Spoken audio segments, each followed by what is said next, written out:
This is my story. And I'm sticking to it. And I'm sticking to it. So it's story time, and I want to give you a little backstory on why I chose to be an entrepreneur and how my journey pushed me into entrepreneurship. It all started when I was little. My mother owned her own business called K. Brunel's Flowers, etc. She used to do weddings, parties, balloon bouquets, and all kinds of things like that. So at an early age, I was exposed to all of the elements of being an entrepreneur. My mom was a boss. She had her own business and she worked 3 jobs on the side to feed us and keep us well groomed and all of that good stuff. The one thing my mother did was she was able to balance having a business, working her jobs, and still being a support system for us. To me, I felt like that was the ultimate goal in life. She was everything, and she still is everything to me. I just thought that it was amazing how she was able to juggle these things and really have something to call her own. So that sparked something inside of me and made me really see the importance of being an entrepreneur and having your own. She taught me early on that there's nothing like making your own money and not having to depend on anyone. So that stuck in my mind for forever. She also taught me the importance of hustling. She said you have to make sure you hustle real hard. She taught me to be a hustler. So at an early age, I picked up on those skills and I started making my own money. At the age of 10, I started my little candy business. I had my mom buy me candy from Sam's Club, the big variety pack. Y'all know that has the Hershey's, the Snickers, and all of that in the box. She would buy me one of those every week and I would take them to school and put it in my backpack and sell them while class was going on. So instead of students going to the vending machine, they would come to me and buy candy from me. So that was my first little hustle. Once I saw that I could make money, it was a wrap from there. I was like, what else can I do to make this money? Because I just was amazed at 10 that people actually was willing to buy stuff from me. So I was like, all right, what else do I got to sell? I can sell something else. My next little business venture was, at 12 years old, I became a tutor. So I was making like $200 a week being a tutor at 12 years old. So that was the first time I made the connection of my gifts and making cash. When that collided, like when those two collided, I was like, I think I got something here. I'm so excited. So that was the spark of my entrepreneur life. I know that a lot of people that become entrepreneurs always talk about how they hated school or they dropped out of school and then they started their business and they became a huge mogul. But my story is a little different. But the main thing that caused me to become the person that I am today was my collegiate experience. I went to school and I went to 4 different colleges before I got my degree. I actually enjoyed school. I enjoyed high school, elementary school, middle school. I really just loved learning. I love learning new things and I love applying new methods to my life. So going to school was just like a great experience for me during grade school. I just learned all kinds of things and I applied it to my life. After graduation, I decided to go to college, but I didn't have a blueprint or have anybody there to tell me what I needed to do, how I should shoot for the stars, and any of that. Like, I felt like I was just out here winging it. So when I first graduated from high school, I aimed fairly low. I basically decided to go to a 2-year college instead of going to a 4-year college at first. And I was the vice president of my class. I graduated in the top 15% of my class as well. And I could have very easily went to a D1 school on scholarship or you know, at least partial scholarship, but I didn't have that information and I didn't have that knowledge. I didn't really know what I had at that point. So I just decided to step outside of my comfort zone, go to school, be the first to go to school with my family, and just try to make them proud and do what I need to do. So went to Weatherford College. I did a year there, and then I transferred to Lamar University. I did a year there, and then I ran into financial issues at Lamar.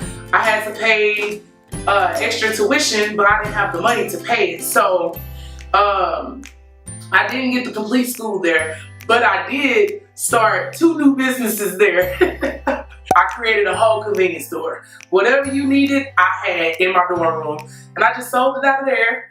And then I also utilized my cooking skills to make plates for people and sell plates to students, because being in college, you know, we miss our mom's homemade cooking. Like, we really just miss it. So I capitalized on that and started a little cooking business on the side at school. So Lamar University was very lucrative for me. I made a lot of money out there. So once I left Lamar, I went to UT Arlington, and it was a different type of vibe at UTA. I worked 3 jobs while I was in school the whole time at UTA.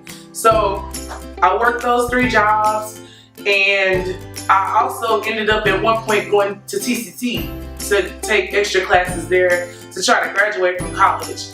But I'll do a story time on my college experience later. Throughout college, I knew that I really wanted to just get out of college and get a job and be like a boss, like work my way up the ladder. But I quickly realized that that wasn't in the plans for me. I definitely wanted to make sure I got the most experience I could get while I was in school. So after going Greek and joining Zeta Phi Beta Sorority Incorporated, I discovered that the student development department was a whole department. Student affairs was a whole department, and I had no idea. So I wanted to explore that a little more. So I went to my computer and quickly started emailing all of the student affairs professionals in the district, in the area, and TCU gave me a chance to be an intern in their fraternity and sorority life department. I interned with them for 3 years until I graduated, and when I graduated, I just knew that I was going to get a job and just make my family super proud, because I had all the experience I needed. I graduated, I had 2 degrees at that point, and I just knew that everything was going to unfold the way it needed to unfold. But when I graduated, I was sadly mistaken. I applied for numerous jobs, hundreds of jobs, hundreds of jobs, and I got 0 replies. And when I say 0, I mean absolutely nobody took a chance on me. Like, nobody. I didn't have not one interview. I really, at that point, was just like, God, why is this happening to me? I did everything I was supposed to do that society tells us to do. Why am I not getting the callbacks and not getting the things that I need to get in order to make this money and take care of my family? I just didn't understand it. Once I finished with school and went through all of that mess, I ended up deciding that I was going to apply for grad school. And I just really thought that going back to school was going to be the answer, but you know, things just don't always happen the way you want them to happen. So applied for grad school at Ball State University, Texas A&M, and Evergreen College. I did not get into Texas A&M. I did not get into Evergreen, and I got into the graduate school at Ball State, so I traveled up to Indiana to do the interview process for the actual major that I wanted to be a part of. While I was there, it felt really good. It was a good atmosphere, but I quickly found out that I did not get into the major, so that was a bust for me. I applied for all those schools, got denied to all 3. The crazy thing about it is, my best friend, I talked her into applying because I was like, I want my best friend to be there. I want her to go to school too. So I'm gonna talk my best friend into going into Ball State because they had a really great mass communications program that I felt would be perfect for her. So my best friend Valerie, I talked her into it. She applied and she got in. So at that point, I was so happy for my best friend, but I was crushed too because I was like, oh no. What am I supposed to do? But I cheered my best friend on. She went on and did amazing things at that school, and she learned so much. So that whole experience wasn't a bad experience because my friend got to come up on it. So I was just like, it's great. At that point, I decided that I wasn't gonna apply for anything else. I was done. I was like mentally on E. So basically, I told God, I prayed, I said, Jesus, I don't know what you want me to do. I don't know what's next, but I'm trusting you because I know that you are going to supply everything I need. And I also told them, if you want me to go back to school, it's going to have to literally come to my doorstep. So when I did that, I just kept working my jobs. I'm a nanny, so I've been a nanny for 9 years. I worked for the school district as a supervisor for the after school program, and then I also had started my nonprofit organization at that point. So I was working through my nonprofit to just, you know, be of service for other people or to other people. So I had a lot on my plate anyway, but I just really wanted to get the dream job that I thought I was supposed to get. So I just went through that for about 1.5 years, and then one day my little cousin came over and told me about this amazing program at Angelo State University. And I was like, you know, that sounds pretty good. I might actually like that program. But I sat on that for about 2 or 3 months before I applied. And then something just told me, shouldn't apply for the program. I applied. My GPA was like a 2.3, y'all. I did not graduate with a high GPA from UTA. The requirement for grad school at Angelo State was a 2.6. And I was just like, I'm gonna go out on a limb and apply.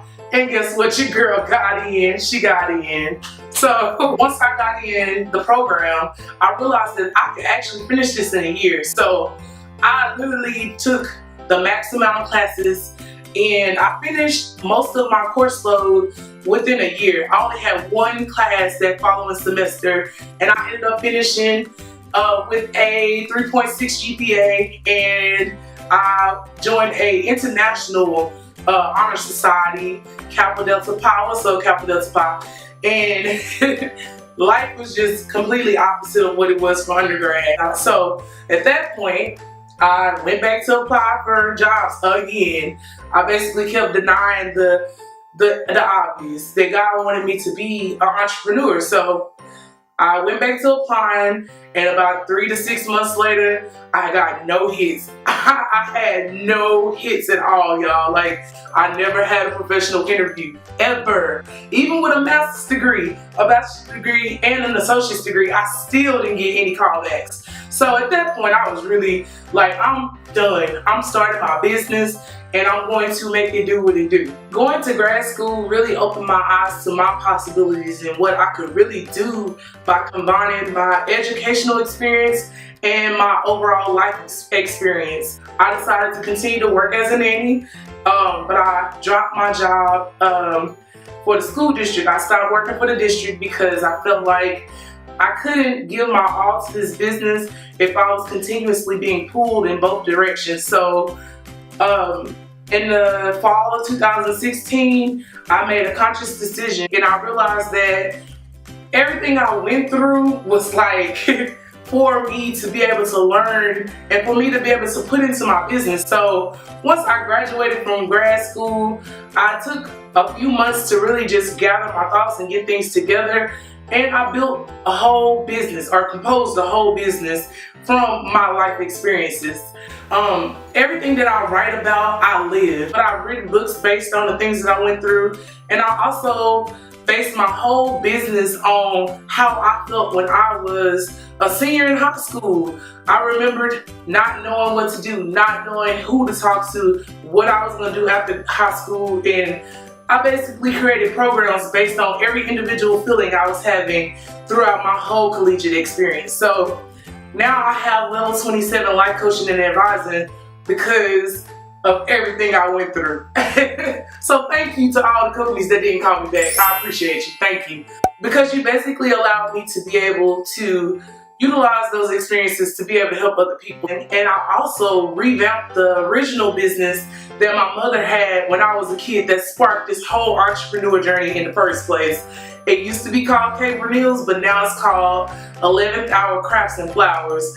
And it's just really amazing to me how everything came full circle, and I'm now in this space where I'm a business owner full time, and I'm just like, you know, making moves based off of what God is telling me to do. I really just can't believe that I'm in this space. And although I haven't booked my first client for my life coaching business, I am steady preparing for that moment, and I'm also being very creative. Like, my creativity is on a whole new level at this point. Like, I have no idea where it has been all this time, but honestly, like, I feel like God is just pouring into me at this point because I'm being obedient and doing the things that I know He's called me to do. So I have no worries about how I'm going to pay my bills, how I'm going to make it from point A to point B, because I know that He's ordering my steps, and that's the best feeling in the world. Like, I have such peace.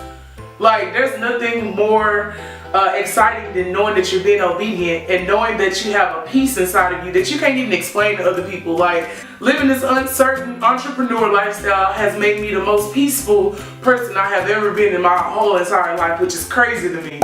But I'm excited to be on this journey. So that's a little bit of my backstory, and I just wanted to let y'all know a little bit of how I got to this mindset and why I'm so chill in this position.